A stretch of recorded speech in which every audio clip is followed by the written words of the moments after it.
saya Ega Priyana Erlangga, saya dari S1 Akuntansi. Dan ini profil teman-teman. Assalamualaikum warahmatullahi wabarakatuh. Perkenalkan, nama saya Amelia, saya dari S1 Akuntansi kelas B semester 4.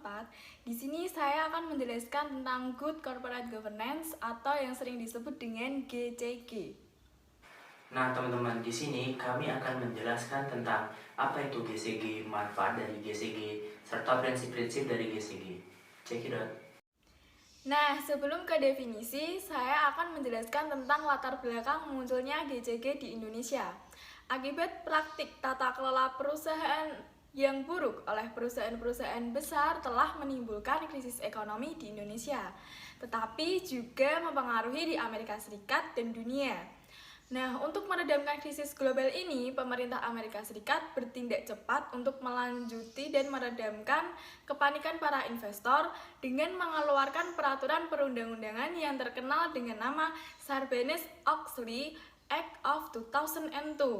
Nah, peraturan perundang-undangan ini berisikan tentang akuntansi publik, berisikan tentang tata kelola perusahaan yang baik, dan juga perlindungan terhadap investor. Peraturan perundang-undangan ini sebagai acuan awal untuk menegakkan dan menjabarkan GCG baik di Amerika Serikat maupun di Indonesia. Nah, untuk selanjutnya saya akan menjelaskan tentang definisi dari GCG itu tersendiri. GCG adalah suatu proses dan struktur yang digunakan oleh organ perusahaan untuk meningkatkan keberhasilan usaha dan akuntabilitas perusahaan guna mewujudkan nilai pemegang saham dalam jangka panjang dan tetap memperhatikan kepentingan stakeholder lainnya. Nah, salah satu contohnya dari perusahaan di Indonesia yaitu PT Raja Wali Nusantara Indonesia Persero yang bernaung di bawah pimpinan BUMN telah berkomitmen dan menerapkan prinsip-prinsip GCG yang mengacu pada Peraturan Menteri Negara BUMN nomor per 09/MBU/2012 yang mengatur tentang tata kelola perusahaan yang baik. Prinsip-prinsip GCG itu tersendiri ada 5 ya teman-teman. Yang pertama ada transparansi, yang kedua akuntabilitas, yang ketiga responsibilitas, yang keempat independensi, dan yang kelima kesetaraan. Nah, transparansi itu tersendiri mempunyai arti yaitu menciptakan kepercayaan timbal balik antara pemerintah dan masyarakat melalui penyediaan informasi dan menjamin kemudahan di dalam memperoleh informasi yang akurat dan memadai. Nah, yang kedua ada akuntabilitas. Akuntabilitas tersendiri maksudnya kewajiban memberikan pertanggungjawaban kinerja kepada pihak yang memiliki hak atau kewenangan untuk meminta pertanggungjawaban atau keterangan. Yang ketiga ada responsibilitas. Responsibilitas ini tersendiri memiliki arti perusahaan harus mematuhi peraturan perundang-undangan serta melaksanakan kewajiban kepada masyarakat dan lingkungan. Nah, yang keempat ada independensi. Jadi, independensi itu sendiri perusahaan harus dikelola secara profesional tanpa benturan dan tekanan dari pihak manapun yang tidak sesuai dengan peraturan perundang-undangan dan prinsip-prinsip korporasi yang sehat. Nah, yang kelima ada kesetaraan. Kesetaraan itu tersendiri di mana perilaku adil dan setara untuk memenuhi hak-hak yang timbul karena perjanjian dengan stakeholder serta peraturan perundang-undangan yang berlaku. Oke, di sini saya akan menjelaskan tentang manfaat Good Corporate Governance atau yang biasa kita sebut dengan GCG.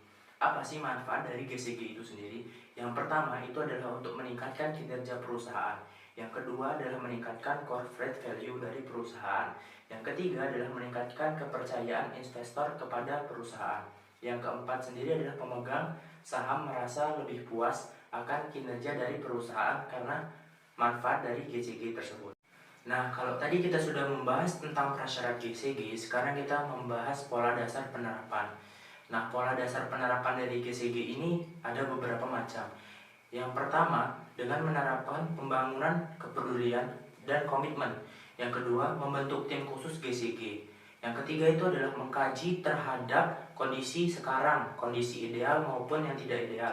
Yang keempat adalah merumuskan tindak lanjut. Yang kelima adalah pengambilan keputusan perubahan. Yang keenam adalah sosial tindak lanjut. Yang ketujuh implementasi. Yang kedelapan adalah evaluasi berkelanjutan. Nah, kali ini ada tahap implementasi. Tahap implementasi ini terdiri dari 5 tahap. Yang pertama itu adalah membangun awareness. Membangun awareness ini dapat dilakukan dengan mengadakan pelatihan seperti in-house training agar segenap jajaran dan jenjang organisasi di suatu perusahaan itu tuh mendapatkan pemahaman dan pengetahuan seberapa pentingnya dan seberapa berkenannya sesuatu tentang GCG ini. Terus yang tahap kedua adalah membangun manual. Nah, dengan bekal pengetahuan dan pemahaman yang tadi sudah dilakukan, itu dapat menyadari bahwa implementasi GCG itu dapat diperoleh dari pelatihan. Maka suatu perusahaan dapat melakukan workshop dengan fokus untuk membangun manual GCG. Nah, untuk tahap ketiga itu adalah benchmarking. Benchmarking itu tujuannya itu untuk memahami dan mengevaluasi dari posisi bisnis yang dilakukan oleh suatu organisasi yang berhubungan dengan best praktiknya dan untuk mengidentifikasi area-area yang dibutuhkan sehingga dapat dipahami dengan baik dalam upaya peningkatan kinerja organisasi. Dalam tahap keempat itu adalah pengembangan software. Nah, dalam tahap implementasi ini, GCG di suatu perusahaan itu ketika melakukan koordinasi, evaluasi, dan monitoring terhadap pelaksanaan GCG tanpa bantuan sebuah alat, yaitu berupa software, itu bakalan susah. Nah, oleh karena itu, pengembangan software ini sangat-sangat mendukung efektivitas dari mengimplementasikan GCG. Untuk tahap terakhir yaitu adalah transformasi budaya kerja. Membangun sistem kontrol saja itu belum cukup untuk dapat mengimplementasikan GCG dengan baik. Oleh karena itu, harus menerapkan budaya kerja GCG yang baik pula. Singkat kata, harus dilakukannya proses transformasi budaya kerja, di mana dalam transformasi budaya kerja tersebut itu mengadopsi prinsip-prinsip GCG. Nah, kalau tadi kita sudah membahas tentang tahap-tahap dari GCG, sekarang kita beralih ke hambatan penerapan dari GCG.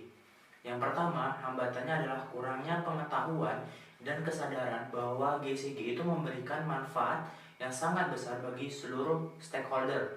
Yang kedua adalah GCG itu dilaksanakan hanya sekedar untuk memenuhi ketentuan peraturan tanpa mau memahami manfaat dari GCG itu sendiri. Yang ketiga adalah belum optimalnya upaya untuk menghapus praktik korupsi, kolusi, dan nepotisme. Yang terakhir adalah masih terdapat dewan direksi, komisaris, rapat umum pemegang saham atau biasanya RUPS yang masih belum memiliki komitmen untuk melakukan GCG. Nah, gimana teman-teman? Udah paham belum tentang apa itu GCG? Kalau misalnya ada pertanyaan tentang itu, komen di bawah ya. Terima kasih sudah menonton. Sekian dari kami. Wassalamualaikum warahmatullahi wabarakatuh. Dadah. Jangan lupa di like ya.